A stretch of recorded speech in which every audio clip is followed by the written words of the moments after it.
All right, kindergarten. So last time we were talking about the artist Henry Matisse. He was a painter, sculptor, used paper, did all sorts of stuff. But he was also known for what? Could anyone raise their hand? He was known for his fish. He would draw, paint, create fish. Sometimes he would draw where the fish were. Sometimes it'd be a close-up of them. But he seemed to really like his pet fish. We're going to be talking about the word illustration. Go ahead and say illustration. Could anyone raise their hand and tell us what illustration means? So an illustration is when there's a picture inside a story. So there's a person that wrote the book, and then there's also the person who makes the pictures. Why would it be important for you to have pictures in a book? So whenever you're writing a story or drawing a picture, I want you to think about who or what, when, that means the time, and where. Where are we? So let me give you an example. Maybe I want to draw a bunny. So I'm going to draw the bunny, little rabbit with some big old ears and a cute little face. I draw the arms, the legs, the body, and maybe give him a little fluffy tail and some whiskers. So now I know who or what, so the bunny, but now when? What time of day is it? Is it nighttime for the bunny? Is it the day? Maybe I'll draw a little sun so that you know what time it is. And then think about where. Where is this bunny? I think this bunny is hanging out on a sidewalk. So I could draw a sidewalk and maybe some houses in the background. This gives me way more information, more detail. I know more about the bunny because I know who, what, when, and where the bunny is, rather than just drawing a rabbit. So consider this idea whenever you're writing a story or drawing a picture so that you can express an idea and people will understand what you mean. All right, let's get started. You should have two things right now. You should have a brown piece of paper and then a color piece of paper of your choice. Go ahead and give me a thumbs up if you have both of those items. All right, next we're gonna need our liquid glue. Go ahead and get your liquid glue out. If you do not have liquid glue, let me know and I will let you use one of mine. All right, so here's how this is gonna work. Today, you are gonna get back your little fishy, but notice it's real shiny. Ooh la la, the texture. This is because I laminated it.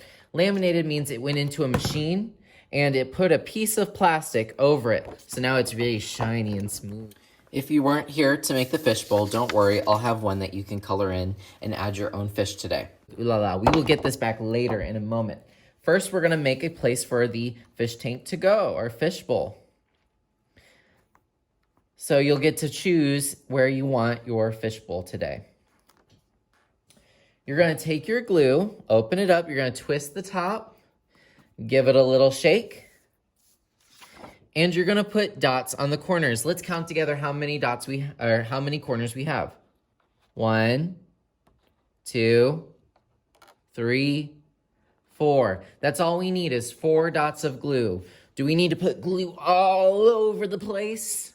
No, but watch me first. I want you to do this a very special way. I want you to match up the corners. So you can see that the corners, you can get them to match if you go really slowly. So I want you to watch me first. I'm gonna put 4 dots of glue. 1, 2, 3, 4. Just itty bitty dots, that's all you need. I'm gonna turn this over. I'm gonna be really, really careful. I'm gonna hold it with both hands. And I'm gonna see if I can match up the corners. The corners have kissed and now they're married. Let's do the other one. All right, perfect. And you can always move it around just a little bit. And then of course you're gonna give it a massage. Massage those corners out. That is not a massage, don't do that. You wanna give it a nice smooth massage, ooh la la. And make sure that those corners are down. Give me a thumbs up when you are ready. All right, before we move on, we need to put our name in the bottom left-hand corner. So I'm gonna write Mr. Boatfield with a marker. If you have a marker, you might want to choose a dark one like black, brown, or purple. And then at the bottom right, we need to write our class code. Our class code is the K plus the number of the week, and then you put a circle around it so that I can remember which class this came from. Go ahead and find a marker or a dark crayon, and go ahead and write your name and class code. Give me a thumbs up. All right, in a moment, I'm gonna let you guys pick up your fishbowl, and you guys are going to cut this out and place it where you want. Now, what do you think? Should I cut fast or should I cut slow? I hope you said cut slow, because if you accidentally cut off a part of your fishbowl, you will be so sad. So I'm gonna slowly cut around. I'm not going cuckoo crazy fast. No, we're not doing that.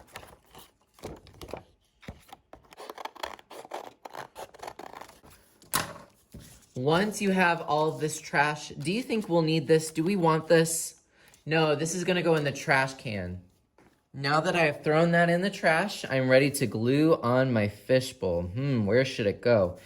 I think what I'll do is I'm gonna turn this over, and today I think we should do 10 dots of glue. How many dots? So I hope you've been counting and practicing your numbers. You'll need to know 10. I think you'll need 10 dots of glue. Will you count with me? 1, 2, 3, 4, 5, 6, 7, 8, 9, and 10. 10 dots of glue is all you need. You don't need to cover this whole thing with a bunch of glue. Don't do that. I'm gonna turn this over. I'm gonna think about where I want it. Should my fishbowl be in the air? Should my fishbowl be on this brown table? Maybe. Or you could put it right in the middle. Doesn't that look 3D? Ooh, you can kind of imagine that this is going to be the background, the wall, and then this is going to be the table. So now you have to think about what's going to be on your background. What's going to be on the table? Is there going to be some fish food? Maybe some keys? Is there going to be a window? How can we express who, what, when, and where? On the back counter, I'll have your fish bowls, and I'll also have some construction paper crayons. So these are like normal crayons. These are not for you to keep. Please return them, but you can use them. These are like normal crayons, but they show up a lot better. They're gonna really pop on your paper. So I'm just gonna take a few that I think I'll need. And now I have to think about, what am I going to add? So I'm going to think about this, and then I will be right back. So this is how you will spend your time today. Think about the who, what, when, and where. I'm adding a window, I'm adding some fish food. I outlined in marker, and then I'm using my construction paper crayons to give it some color. Now, you don't have to use my construction paper crayons. You can use what you have, whether it be markers, crayons, or colored pencils. But I want you to think about, how can you show me where we are, what time of day it is, see how I'm doing a sun in the window? Give me some details. So I think I'm done. I added some fish food so that I can feed my fish. I added a background. I put different line types for the walls. I even put a little window so that I can see what time of day it is. When you are done today, just raise your hand. I would love to come see what you created. Put away all supplies. Make sure you close your glue. Put this back in your bag. Make sure your scissors are all back in your bag. And then you're gonna put this on the... Hope you said the drying rack. All right, now should I put it on the top? No, I need to put it on the bottom. Now watch carefully. If I just put it in like this, it's just gonna fall right out. You need to put it horizontally, which means it's really wide. And go, put it in, bam, you did it. And then follow the green arrow. If your table's all clear and clean, you can get some free draw. All right, guys, I'm excited to see what you create. Have fun. Don't forget to follow the green arrows. Pick up your fishbowl, cut it out, and then start adding some details so that you can express your idea.